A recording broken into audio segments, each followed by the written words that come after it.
한국의 방위산업이 1660%나 폭풍 성장할 거라고 그 누가 상상이나 했을까요? 한국의 방위산업이 이 정도로 급성장한 상황에서 일본 정부가 이를 무시하고 한국과 정면 대결을 펼친다면 마치 섭을 지고 불에 뛰어드는 것과 다름없을 것입니다. 현재 일본에서는 나날이 급성장을 거듭하고 있는 한국의 방위산업이 해가 갈수록 거듭되고 있는 일본의 국제적 고립을 더욱더 가속화시키고 있다며 연일 탄식과 아우성이 끊이질 않고 있습니다. 실제로 최근 일본에서 벌어진 사태만 놓고 보더라도 일본의 허술한 경호 보안 시스템으로 인해 아베 전 총리를 비롯한 주요 인사들이 잇따라 황망한 피해를 입게 되면서 국제적인 망신을 산 것과 달리 한국에서는 월드컵을 앞둔 카타르 정부로부터 공식적인 지원 요청을 받을 정도로 막강한 경호 시스템을 보유한 데다가 심지어 방위산업 역시도 전 세계로부터 연일 너브콜이 쇄도하고 있는 사실을 비춰봤을 때 일본 사회의 이 같은 절규는 어찌 보면 당연할 수밖에 없다는 점입니다. 이는 일본 정부가 과거의 위상만 믿고 한국을 상대로 터무니없는 억지와 경제보복에 나섰다가 되려 자국이 직면한 여러 위기 상황을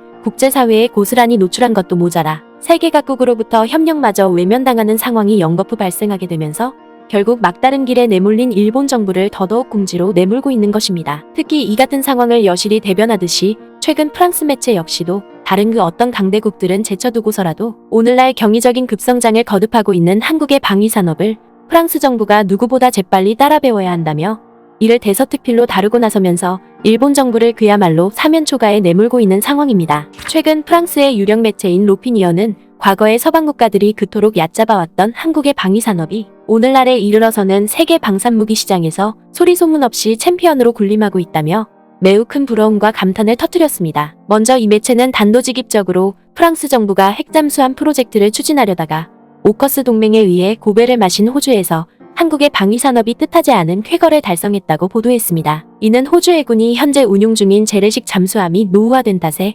2030년에 이르면 6척의 재래식 잠수함을 모두 퇴역시키게 됨으로써 호주 최초의 핵잠수함이 도입되는 2040년까지 약 10년 동안 호주 해군의 핵심 전력이 공백에 놓이게 되자 호주 정부가 이를 해결할 대안으로 한국으로부터 디젤 전기식 잠수함을 도입키로 했다는 것입니다. 그러면서 이 매체는 한국의 대우조선해양이 호주 해군의 이 같은 전력 공백을 메우기 위해 서명부터 인도까지 7년이라는 슬로건을 내세워 본격적인 잠수함 건조 프로젝트에 나섰다고 보도했습니다. 무엇보다 프랑스 매체는 지난해 호주와의 핵잠수함 프로젝트가 무산되자마자 이를 두고 자국 정부와 프랑스의 방산기업인 나발그룹이 감정적인 분노만 표출했을 뿐 한국 기업처럼 재래식 잠수함이라는 틈새 시장에 적극적으로 뛰어들 생각은 미처 못했다며 한국 기업들의 뛰어난 임기응변에 매우 큰 감탄을 터뜨렸습니다. 하지만 프랑스 매체는 한국 기업들의 이 같은 종횡무진이 여기서 끝이라고 생각했다면 큰 착각에 불과하다고 보도했습니다. 바로 호주 정부의 발표 이전에 폴란드 정부 역시도 한국을 상대로 역사상 유례를 찾아볼 수 없을 만큼 방산무기를 대규모로 도입하고 나섰다는 것입니다. 이와 관련해 프랑스 매체인 로피니언은 한국의 3대 방산기업인 현대로템과 한국항공우주산업 그리고 하나디펜스가 지난 27일에 폴란드 국방부와 145억 달러에 달하는 대규모 방산 계약을 체결했다고 보도했습니다. 특히 이 매체는 오는 2024년까지 이뤄지게 될 한국과 폴란드의 방산 계약을 통해 한국항공우주산업은 폴란드 정부로부터 FA-50 경전투기를 180대나 수주받았고 K9 자주포를 생산하는 하나디펜스와 흑표전차를 생산하는 현대로템 역시도 각각 600문과 1000대를 수주받는 기염을 토했다고 보도했습니다. 그러면서 프랑스 매체는 한국 기업들의 이 같은 승승장구는 결국 한국의 방위 위상을 세계 최고의 반열에 올려놓고 있다고 추켜세웠습니다. 이는 오늘날 세계 방산무기 시장에서 가장 큰 성공을 거두고 있는 나라로 단연 한국이 손꼽힐 정도로 막강한 영향력을 과시하고 있다는 것입니다. 실제로 프랑스 매체는 당장 각국의 방산무기 수출 증가율만 놓고 보더라도 이 같은 상황을 매우 적나라하게 보여준다고 보도했습니다. 바로 2017년부터 2021년까지 달성한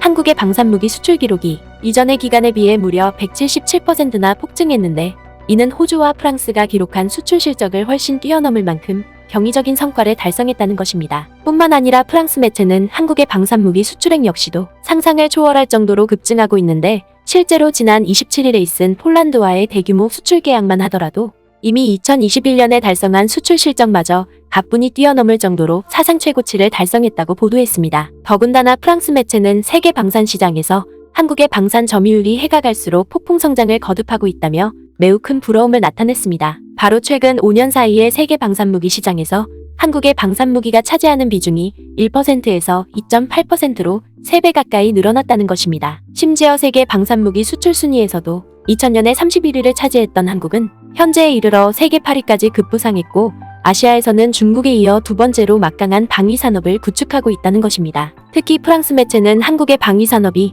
이처럼 급성장을 거듭할 수 있었던 배경에는 뭐니뭐니 해도 군함 수출이 든든하게 뒷받침됐기 때문이라고 보도했습니다. 그도 그럴 것이 프랑스 매체는 지난 2017년부터 2021년까지 이뤄진 한국의 군함 수출은 이전 기간에 비해 무려 1660%나 폭증함으로써 한국의 방산무기 수출에 큰 활력을 불어넣고 있다며 아낌없는 극찬을 쏟고 나섰습니다. 그리고 프랑스 매체는 뒤이어 오늘날 한국의 방산 수출에 있어서 보물과도 같은 K9 자주포 역시도 이를 도입한 노르웨이와 핀란드를 비롯한 유럽 각국은 물론이고 호주와 인도에 이르기까지 가히 전 세계적으로 환호가 끊이질 않고 있다고 보도했습니다. 실제로 프랑스 매체는 그동안 비서방 방산무기에 대해 낮은 개방성을 보여왔던 호주 정부가 지난해에 사상 처음으로 아시아 국가인 한국에서 제작된 K9 자주포를 대규모로 도입한 사실을 놓고 봤을 때 한국산 방산무기의 세계적 위상을 여실히 실감할 수 있다고 보도했습니다. 뿐만 아니라 프랑스 매체는 나날이 급성장을 거듭하고 있는 한국의 방위산업은 기존의 주요 수출 시장이었던 아시아를 뛰어넘어 이제는 중동과 유럽은 물론이고 심지어 아프리카 대륙에서도 거센 인기 열풍을 일으키고 있다고 추켜세웠습니다. 실제로 이 매체는 그동안 한국의 주요 방산무기 수출 시장은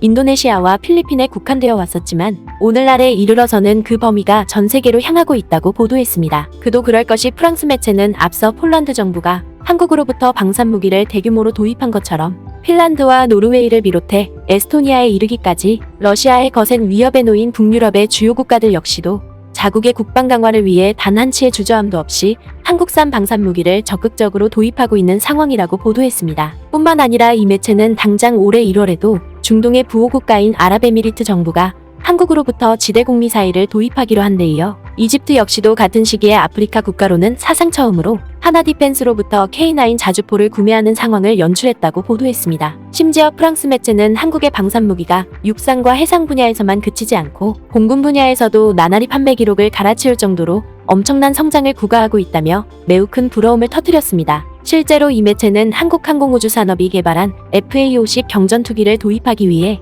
현재 세계 각국이 치열한 각축전을 벌이고 있는 상황이라고 보도했습니다. 바로 최근에 말레이시아와 폴란드 정부가 한국으로부터 FA-50 경전투기를 도입하기 이전에도 이미 이라크와 태국 정부를 비롯해 필리핀과 인도네시아 정부가 한국에서 제작된 경전투기를 재빨리 도입해 직접 실전에 투입하고 있다는 것입니다. 그리고 이 매체는 최근 영국에서 개최된 판버러 에어쇼에 참가한 한국항공우주산업 대표가 주요 외신들과 가진 인터뷰에 따르면 향후 10년간 FA-50의 수출 목표치를 무려 1000대로 늘려잡고 나선 사실을 비춰보더라도 한국의 경전투기에 대한 세계 각국의 인기 열풍이 단순한 미풍에 그치지 않고 있음을 여실히 확인할 수 있다고 보도했습니다. 뿐만 아니라 프랑스 매체는 최근 시험 비행에 성공한 한국 최초의 초음속 전투기인 KF-21에 대해서도 오늘날 세계 각국의 관심이 폭발적으로 늘어나고 있는데 오는 2026년에 KF-21이 본격적으로 세계 시장에 출시된다면 그 인기를 가늠할 수 없을 정도로 폭발적인 반응을 이끌어낼 것으로 전망된다고 보도했습니다. 무엇보다 프랑스 매체는 한국의 방위산업이 이처럼 전 세계를 상대로 거침없는 열풍을 일으키게 된 배경에는